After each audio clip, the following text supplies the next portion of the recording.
aula hoje então é histórico, a história da Igreja 2, né? História da Igreja Cristã 2, né? Nós tivemos no outro módulo, tá? Bom, após vários anos de luta para reformar a Igreja Romana, vocês lembram que eu disse em outra ocasião que a ideia de Lutero não era criar uma nova igreja, não era sair da igreja e criar uma nova igreja, tá?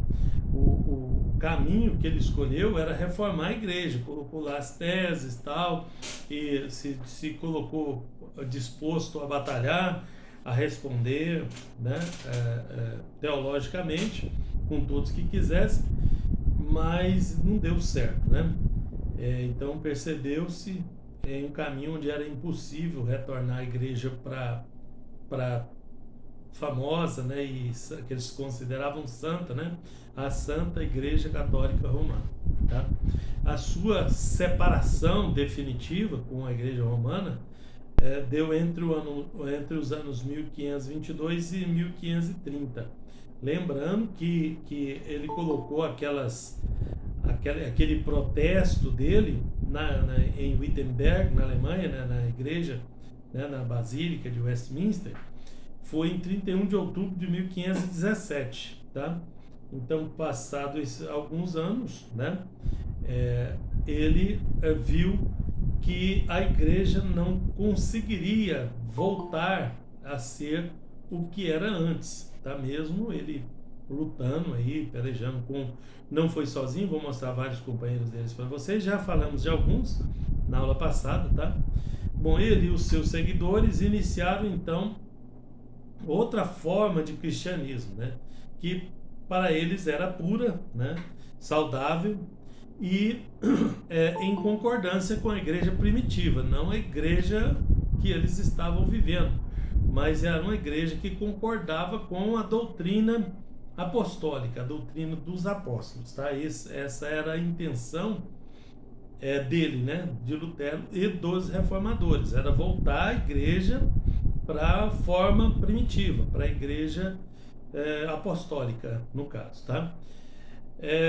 Lutero escreve aí uma carta, né, para o Papa Leão, né, Leão X, né, e ele coloca umas coisas interessantes aí. Vou ler um pedacinho dela aqui. Sentado, vou ler só um trecho aqui, tá?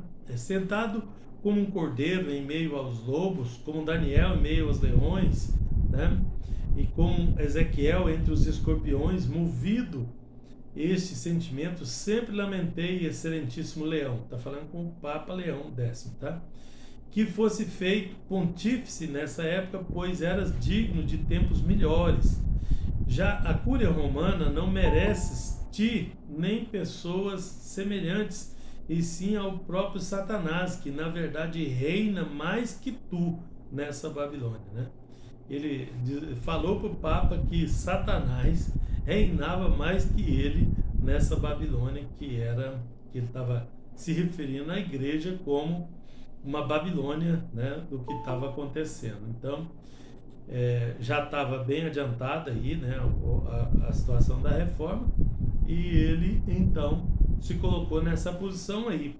E vocês sabem que essa posição era perigosa, porque a igreja tinha um tribunal, veio a ter depois disso, né, que o tribunal foi um dos movimentos da Contra-Reforma, tá, inquisitivo, né, que onde quem ousasse contrariar, ser contrário à doutrina da igreja, né, da Santa Igreja Católica, e era morto, tá?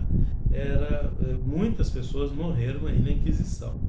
Esses reformadores também não eram flor que se cheire, porque a gente pensa assim, puxa, esses reformadores são os da igreja primitiva que voltou, mas também houve mortes de um lado e houve mortes do outro, tá? Eu vou mostrar mais na frente para vocês aqui. Os mais radicais não hesitavam também, né?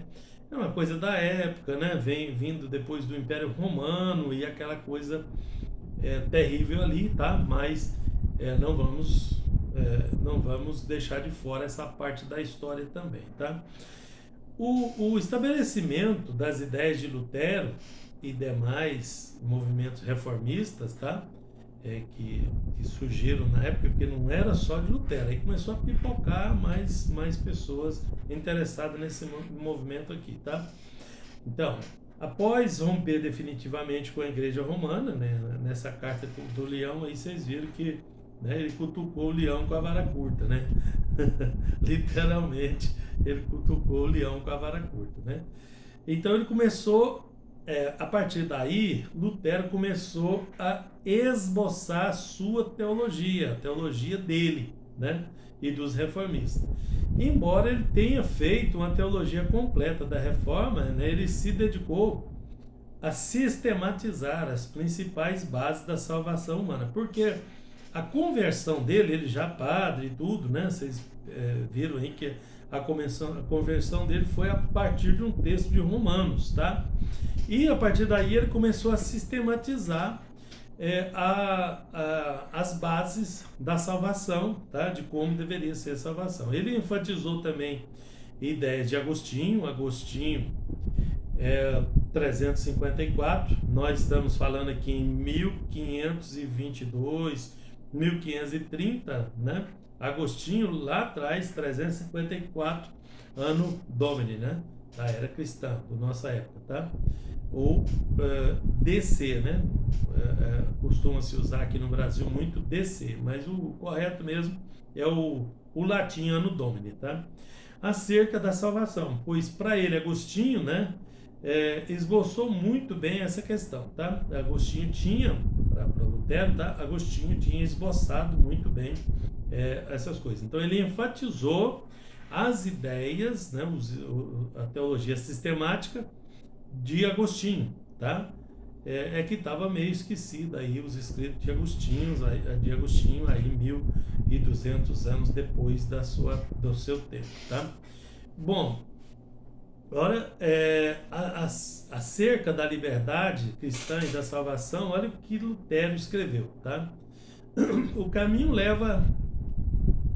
que leva a vida cristã à justiça e à liberdade não é feito de meditações ou especulações, mas unicamente pelo Evangelho de Cristo, tá? Qual é esse Evangelho? Ele pergunta. A mensagem do Evangelho de Deus que se encarnou, que era Cristo, Deus que se encarnou, que sofreu, que morreu, que ressuscitou e que foi glorificado. O ministério de Cristo foi o ministério da palavra, tá? Esse é também o ministério dos bispos e dos sacerdotes, tá? A mensagem de Cristo só pode ser recebida na fé, e por isso é a fé que justifica, né? E é ela que traz a salvação, e não as obras ou a obra externa do ser humano, tá?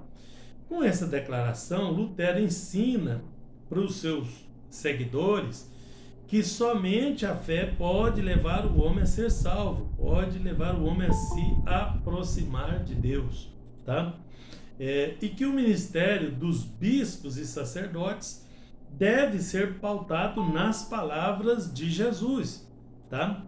E a saber, o evangelho da salvação, que é as palavras de Cristo, é o evangelho da salvação, né? Bom, ele ainda afirma que as obras meritórias, olha, a palavra importante aí, que as obras meritórias não podem de forma alguma prover salvação para qualquer homem que seja. Mérito, gente, mérito é o direito à recompensa, é a pessoa adquirir direito à recompensa por alguma obra realizada. Isso é mérito, tá?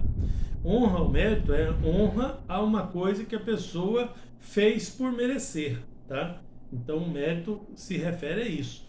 E ele está dizendo que as obras meritórias, Lutero está dizendo, não pode prover salvação para qualquer pessoa. Então, ele está dizendo que nós não merecemos, não fizemos nada que faça com que nós venhamos a merecer ser salvos, tá?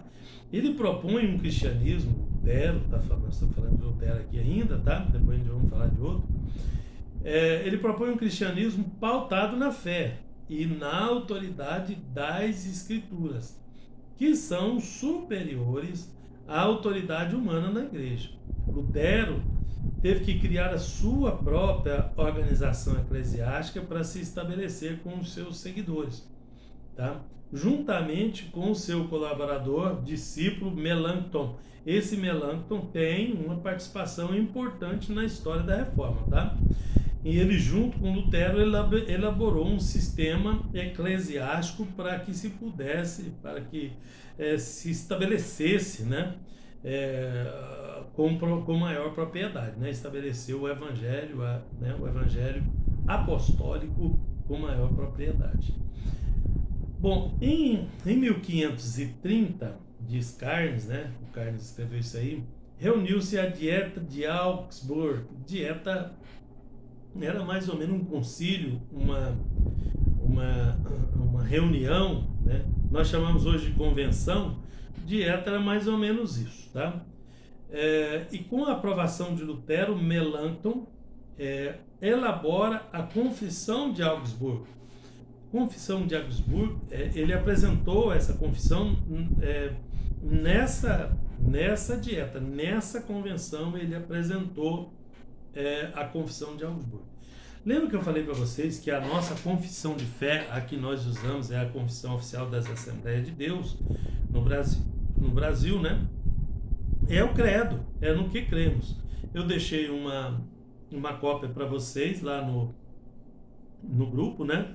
Em PDF, tá? Dessa confissão aí.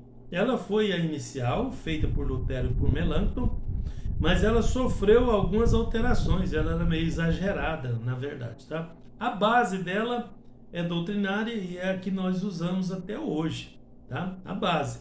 Mas teve algumas coisas nela que teve que se reformar também, né? Teve que reformar a confissão de fé, porque ela realmente, se você ler lá, você vai ver que ela ficou um pouco exagerada para ser a confissão de fé cristã, tá?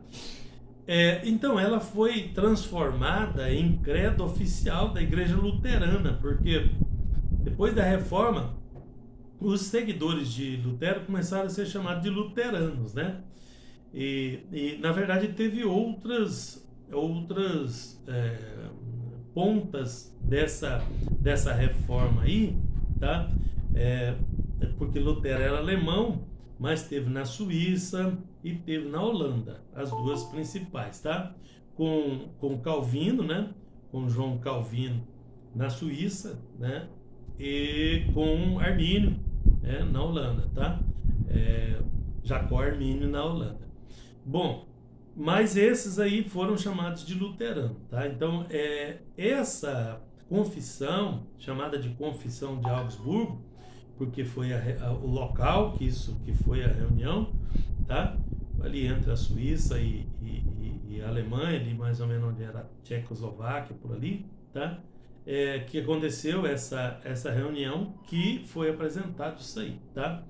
E ela foi o primeiro dos 7 credos, né, que fizeram no período de 1517 a 1648. Então, nesse período aí, o credo foi reformado várias vezes, 7 vezes aí no caso, tá?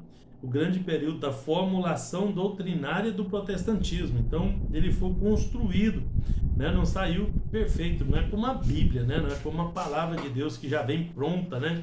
Que não tem que ter modificações. Foi feita por homens, né? Apesar de ser com base bíblica, mas foi homens que juntou esse credo, que sistematizou isso aí, tá? E por isso ele precisava sofrer certos ajustes, foi o que aconteceu aí, né? Esse período de formulação doutrinária do protestantismo. Nós temos que tomar cuidado hoje, porque o nosso grande problema da igreja é problema doutrinário, tá? As doutrinas precisam maior ênfase, precisam ser melhor observadas, tá? Nosso credo tem que ser observado. Eu venho chamando a atenção de vocês para esse detalhe, e esse detalhe é de suma importância, tá? O detalhe da doutrina.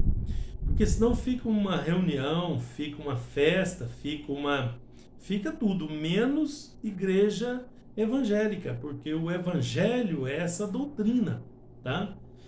Então, assim como o período de 325 a 451, lá atrás, nós estamos falando agora de 1648, o último credo, né? E lá 1500 anos para trás, lá 1200 anos, né? De 325 a 451, aquela época ali de Constantino, fora o da formulação de dois credos ecumênicos da igreja, né? Como o de Nicéia, por exemplo. Então, já tinha o credo que já não era mais obedecido. Quem sabe esses aí foi até baseado naqueles que tinham sido feito oficialmente lá em Nicéia, naquela época, né?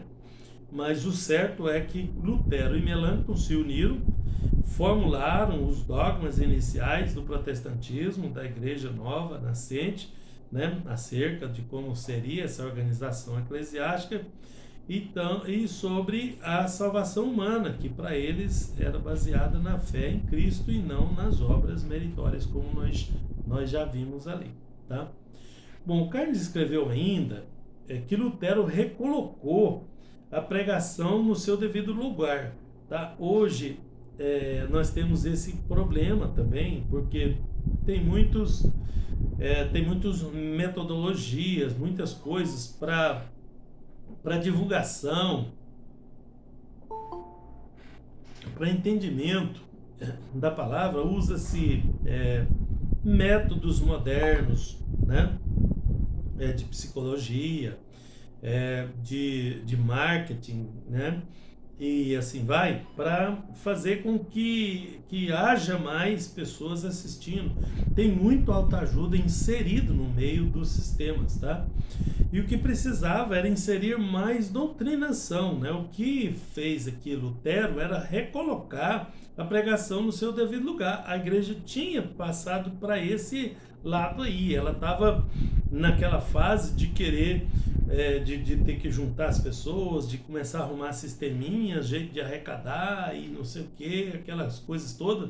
É isso que acontecia com a igreja católica. Então, quando chegou ao cúmulo dele estar vendendo lote no céu, né, dele estar loteando a vida eterna, já tinha passado por todos esses pequenos detalhes que a gente vai vendo, porque a coisa vai crescendo, vai crescendo.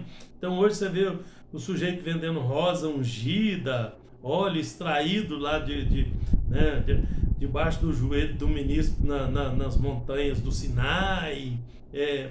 Cada coisa que as pessoas arrumam. Então essas coisas aí vai crescendo, aumentando, aí começa a vender aquilo, começa a arrecadar dinheiro, porque isso é uma bênção, é para construção de templo, é para a obra de Deus, é para não sei o que tem, e a pregação vai ficando lá de fora.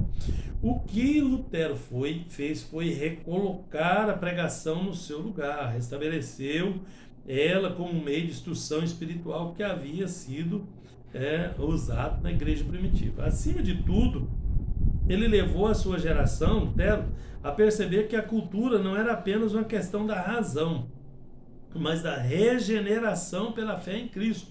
Tá? Se regenerar é gerar de novo. Tá? 33, irmão, Fernando, página 33. Tá? Então, no lugar da autoridade exclusiva da igreja, ele apresentou a Bíblia como uma regra de fé e prática infalível que todo crente, né, e entre aspas sacerdote, porque a igreja tinha voltado para o sistema sacerdotal, por isso que ele falou sacerdote, né, que todo crente ou sacerdote deveria, né, poderia usar para se orientar em questão de fé e moral, tá? Mas o sacerdócio, eu vou falar disso daqui a pouco, né? Já tinha caído. O sistema sacerdotal é diferente do nosso sistema de crente, né? Do nosso sistema, né, de fé, é muito diferente, tá? Então, na verdade, a forma sacerdotal já não existia mais naquele tempo ali. Ele só falou de sacerdote, o Carlos falou disso, Lutero falava muito disso, porque a igreja tinha voltado para o sacerdócio. Porque o sacerdote é um mediador entre o crente e Deus, tá? O sacerdote, ele era uma figura de Cristo que se coloca como mediador entre o homem e Deus. E o sistema sacerdotal adotado pela Igreja católica, na época, era um sistema onde o sacerdote é que fazia a mediação entre o homem e Deus. O que foi um dos pontos criticados pela reforma. Eu falo disso daqui a pouco, tá? Bom, a extensão disso, né, dessa reforma. Tá? A reforma logo que tomou proporções gigantescas, que foi o que aconteceu, principalmente pela força dos radicais reformadores.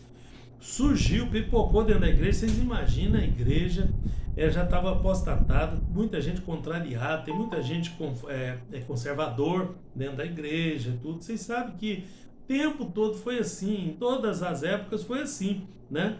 As pessoas têm os conservadores, têm os mais liberais. Esses conservadores, então, invadiam igrejas e até queimavam igreja e expulsavam os clérigos, os padres, os líderes que ali estivessem, tá?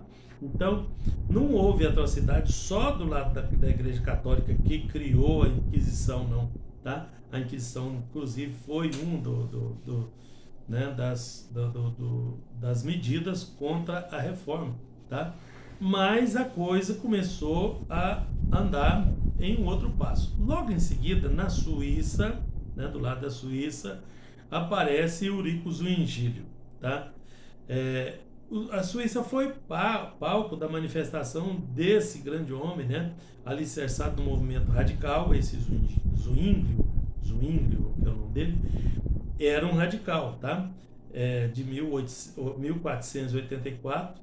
Nós falamos da reforma de 1517, mais ou menos, né, quando ele pregou, tá? Mas essa reforma era um ideal de um grupo de pessoas que vinham lá atrás, como eu falei na outra aula, tá? E esse Zwingli, ele viveu de 1484 a 1531, então ele pegou ali a época da reforma, tá?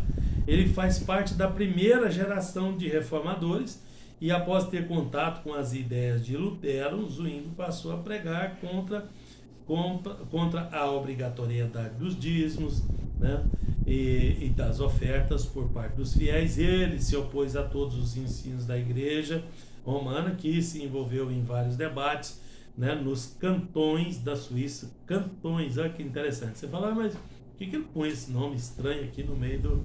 É porque lá na Suíça, diferente aqui do Brasil, não tem estados e nem província, lá tem cantões. Então, as várias regiões da Suíça é chamado de cantão, por isso que ele colocou isso aí, tá?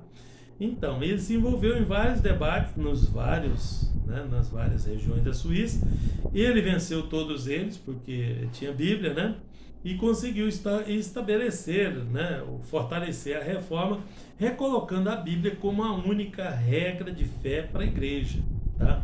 Essa era a intenção dos reformadores, começar, né, estabelecendo os 5 solas, que nós falamos na aula passada, né, mas a gente vai falando deles. Um deles era voltar para a Bíblia. Apesar de que Zwingli ter conseguido restabelecer, né, vamos chamar de reestabelecer, né, a reforma em parte da Suíça, ele foi muito radical, tá? A ponto de pregar rebatismo de crentes vindo do catolicismo, né? A igreja sempre foi contra rebatismo, tá? A gente fica pensando, não, mas o cara não foi batizado direito lá e tal. Mas o batismo é só um testemunho da pessoa. A conversão verdadeira vem dentro da pessoa, tá? Então, ele rebatizava. E tem muitos rebatizadores até hoje. Até a igreja evangélica rebatiza. Vamos ser sinceros com vocês aí, tá? Mas não sabe nem o que é batismo direito. Se soubesse, não precisaria fazer, né? Mas não é o caso agora, eu não vou falar disso agora.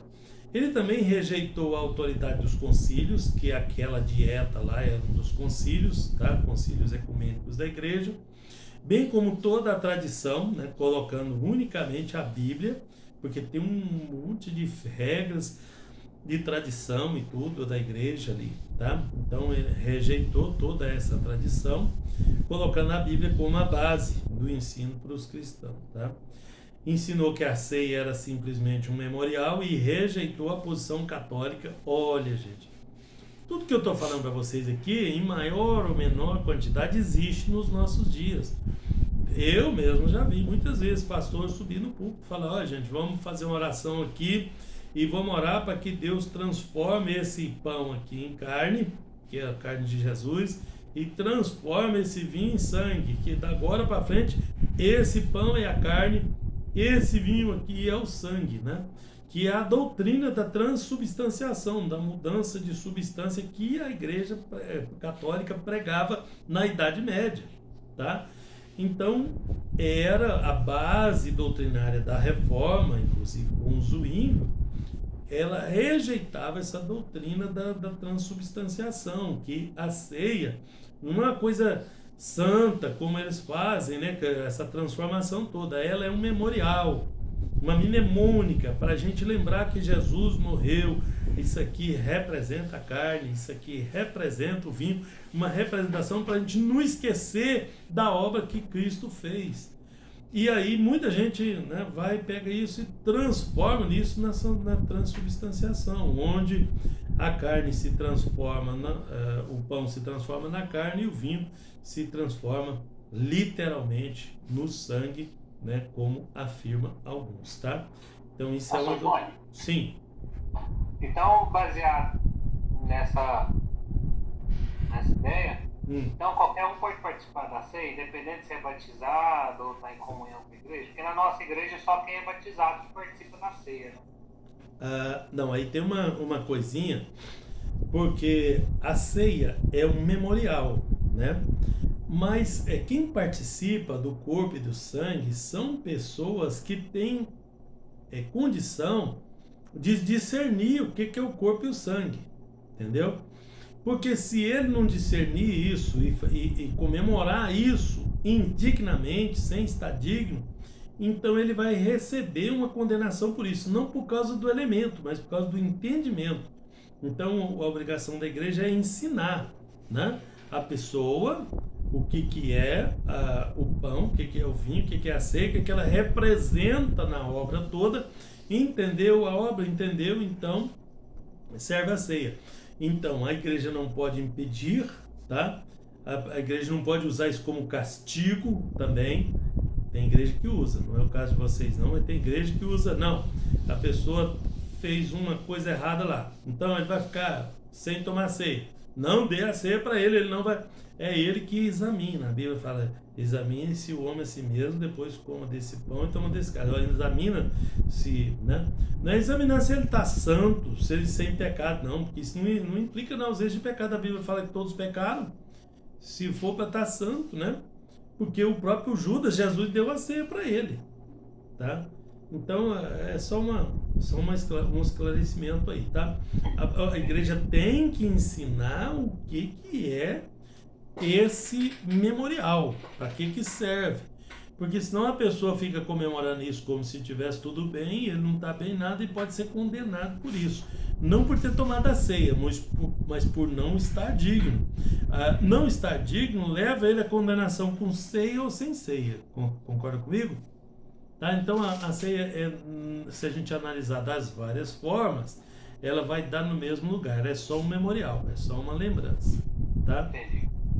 Bom, se Lutero se opôs, né, aos ensinos de Zwinglio em alguns pontos, né, aí começou a crente discordar de crente. Isso não acontece hoje em dia mais não, era só naquela época, né, que as pessoas tinham esses debates, né? E também a sua forma violenta de pregar a reforma. O Zwinglio era mais violento, né? O Lutero era mais tranquilo, chegando a matar vários padres, né? O grupo de Zwinglio, tá? Desde o início, por acreditar nas ideias, né, da reforma, ele devia ser divulgado de forma pacífica. O Lutero tentou, foi assim, tá? Lembrando que o Lutero não foi morto por inimigo, não foi preso nem nada, ele morreu em boa velhice, tá? Foi protegido por Deus e pelo príncipe lá da Alemanha, né? E por aí vai. Embora ele tenha sido um tanto radical no seu trabalho, foi extremamente importante para estabelecimento da reforma na Suíça, tá? Bom, aí vem os anabatistas. anabatistas, não são os crentes batistas ainda, que esses batistas são derivados dos anabatistas. É difícil sistematizar as crenças, né, anabatistas, porque houve muitos grupos anabatistas diferentes, né, e diferentes em suas doutrinas, né, como resultado natural da convicção que o crente tem o direito de interpretar a Bíblia com autoridade literal, como autoridade literal e final. Então, muitos faziam interpretações diversas dela também, tá? Mesmo assim, há algumas doutrinas em que todos os anabatistas e os menonitas estavam de acordo. Menonitas é um outro grupo também, eu falo agora deles, tá? Insistiam na autoridade da Bíblia como regra final e infalível de fé e prática. Muitos davam interpretação literal, não sei como que eles faziam, né? Porque lá tem uns textos que é complicado você interpretar literalmente, né? Ah, se o seu olho te escandalizar, arranca ele e joga, né, longe, é melhor você entrar com um olho só no céu do que com os dois ir para o inferno. A interpretação literal disso aqui seria meio dolorido, né? No caso.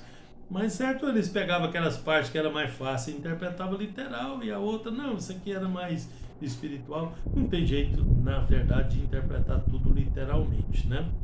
Bom, criam que a verdadeira igreja era associada, né, era a associação dos regenerados e não uma igreja oficial que participava até os não salvos, tá? Então estava ficando mais ou menos uma sociedade ariana, como Hitler, né?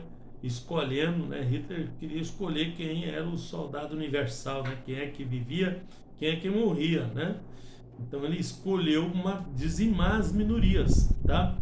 E desse jeito, fazendo essas escolhas, a igreja faz a mesma coisa, né? A igreja recebe todo mundo, né? Salvos e não salvos. Qualquer pessoa pode participar da igreja e ele vai, né, se inserir no caso, se ele, né, aceitar Jesus e tudo, aquela coisa toda. Mas a igreja fechava as portas para as pessoas que eles não consideravam dignas, né? Então acabava fazendo essa escolha aí. A maioria acentuava a